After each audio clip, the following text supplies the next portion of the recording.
ओम शांति। आज हम सुनेंगे एक बहन का अनुभव उन्हीं की जुबानी। मेरा नाम कुसुम है। मैं हरियाणा की रहने वाली हूँ। अपनी शादी से पहले मैं अपनी मम्मी पापा को हमेशा एक बात कहती थी कि मेरा पति चाहे दिखने में अच्छा ना भी हो या गरीब हो तो भी चलेगा, पर वो ड्रिंक ना करता हो। पता नहीं क्यों हमेशा यही बात मन में रहती थी कि मेरा पति ड्रिंक ना करता हो। शादी से पहले अपने एक रिलेटिव के माध्यम से मैं एक सत्संग में जाने लगी थी। वह एक नामी ग्रामी सत्संग था। वहीं पर मेरी शादी एक सत्संगी फैमिली में तय की गई। मुझे ये सोचकर सुकून था कि सत्संगी लड़का है इसलिए नशे से दूर रहता होगा, क्योंकि सत्संग में कहते हैं नशा नहीं करना चाहिए, और ये तो 20 सालों से सत्संग में है। साल 2014 को मेरी शादी हुई। बहुत सारे सपने और खुशियों को लेकर मैं अपने ससुराल आई, पर नसीब का लिखा कौन टाल सकता है।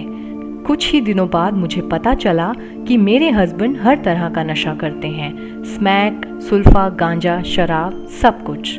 बहुत टूट गई थी मैं। जिस बात का डर हमेशा रहता था वही हो गया। मेरी सास का बिहेवियर भी मेरे लिए बहुत रूड था। हमेशा मुझ पर गुस्सा करती थी, मुझे अपशगुनी कहती थी कि तू ही ऐसी है जो तेरे कदम इस घर में पड़े और मेरा बेटा नशे करने लग गया। पहले कभी नहीं करता था, पर मुझे बाद में पता चल गया था कि ये नशा पहले से ही करते थे। इनका बिहेवियर और भी ज्यादा खराब होता चला गया।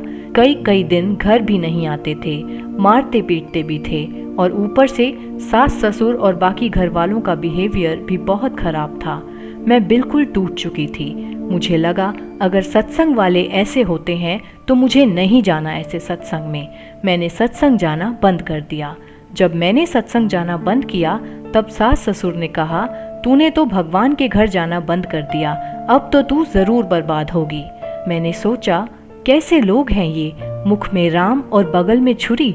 एक तरफ ये सत्संग का दिखावा करते हैं और दूसरी तरफ मेरे लिए ये व्यवहार। मैं तब के बाद सत्संग नहीं गई। इसी बीच मेरा मायके आना हुआ।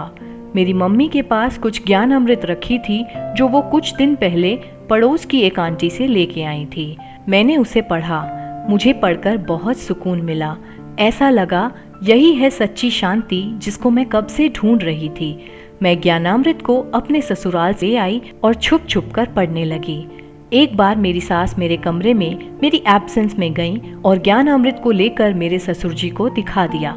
उन्होंने मुझे बहुत डांटा, कहा कि तू तो हमारा विनाश करने के लिए आई है। सत्संगी होते हुए भी तू किसी और सत्संग की किताब पढ़ रही है। मैंने उन्हें ज्ञान समझाने की कोशिश की, पर उन्होंने नहीं सुना। इधर मेरे हस्बैंड की सिचुएशन और ज्यादा खराब हो रही थी। इसी बीच मैंने रात को उनके सोने के बाद उनके फोन में ओम शांति की वीडियो देखकर 7 डेज कोर्स भी कर लिया और साकाश देने की विधि भी सीख ली।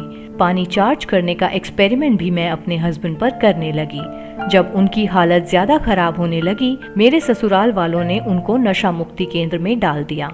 मैंने वीडियो में देखा था कि आत्मा चाहे हमसे कितनी भी दूर हो, हमारे वाइब्रेशन उन तक पहुंचते हैं। मैं बाबा को सामने रखकर उनको अच्छे वाइब्रेशंस देती रहती। 5 महीने बाद वो आए। उनमें थोड़ा पॉजिटिव फर्क था।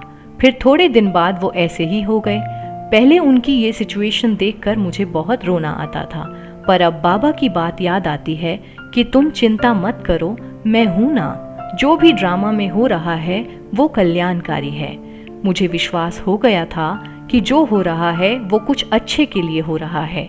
मैंने अपना रूटीन बना लिया था इनको भोजन चार्ज करके देने का, अमृत वेला साकाश देना, इनको आत्मा समझकर इनको बाबा का ज्ञान देना। इस बीच एक बहुत बड़ा अनुभव हुआ जिससे मेरा विश्वास बाबा पर और भी बढ़ गया। मैंने सपना देखा और सपने में बाबा ने मुझे कहा कि कल अमित बच्चे के साथ एक हादसा होगा और बात पुलिस तक जा सकती है। इसको फंसाया जाएगा, लेकिन इसकी गलती नहीं होगी। तुम अपना विश्वास बनाए रखना। और ठीक वही हुआ जैसा बाबा ने मुझे सपने में दिखाया था। सिचुएशन बहुत क्रिटिकल हो गई। इनका किसी के साथ झगड़ा हो गया। बात बहुत बढ़ गई क्योंकि उस वक्त ये बहुत नशे की हालत में थे। इनका इसी बात का फायदा उठाया जा रहा था, बट मेरी स्थिति मजबूत बनी रही। मैंने इस टॉपिक पर किसी से कुछ नहीं कहा क्योंकि जिम्मेवारी मेरे बाबा ने ली हुई थी। इस झगड़े का ये फायदा हुआ कि मेरे हस्बैंड ने 1 साल तक नशा नहीं किया। कुछ समय बाद वो फिर नशा करने लगे। इस बार भी मुझे यही लगा अब फिर ये सिचुएशन कुछ अच्छे के लिए है। इनकी सिचुएशन फिर से ज़्यादा खराब हो गई। मैं इस बार संकल्प कर रही थी कि इनको ओम शांति सेंटर लेकर जाऊंगी और ज्ञान दिलाऊंगी, पर यह सब इतना आसान नहीं था क्योंकि इनके साथ कहीं भी बाहर जाने के लिए मुझे पहले अपने ससुराल वालों की परमिशन लेनी ज़रूरी थी। उनसे बात करने में मुझे बहुत डर लग रहा था। मुझे बाबा की वो लाइन याद आई, बच्चे, हिम्मत का 1 कदम आपका और मदद के 1000 कदम बाप के। मैंने अपने सास ससुर को कहा कि मैं इनको पानीपत लेकर जाना चाहती हूँ। वहाँ पर निःशुल्क काउंसलिंग होती है नशा छुड़ाने के लिए। पहले तो उन्होंने मना किया, पर थोड़ी देर बाद वो मान गए। फिर मैंने इनको कहा कि मुझे दवाई लेने जाना है, प्लीज़ आप मुझे ले जाओ। मुझे पता था कि मैं इनको झूठ बोल रही हूँ, पर यह भी तसल्ली थी कि ये झूठ इन्हीं के फायदे के लिए है और इनको परम पिता से मिलवाने के लिए है। इन्होंने मना कर दिया और हर रोज की तरह सुबह उठकर बाहर चले गए। इनका ये बिहेवियर देखकर मैंने अपनी स्थिति को नहीं डिगाया। यही सोचती रही कि हम सेंटर जा रहे हैं और हम ज्ञान ले रहे हैं। इनको बाबा के घर जाकर बहुत अच्छा लग रहा है। मैं खुद भी एक्साइटेड थी क्योंकि मैंने कभी बाबा का सेंटर नहीं देखा था। जो भी ज्ञान लिया, जितना भी बाबा को जाना, सिर्फ ज्ञान अमृत और फोन के माध्यम से जाना। मैंने सेंटर का नंबर लेकर पहले ही दीदी को फोन पर सारी बात बता दी थी।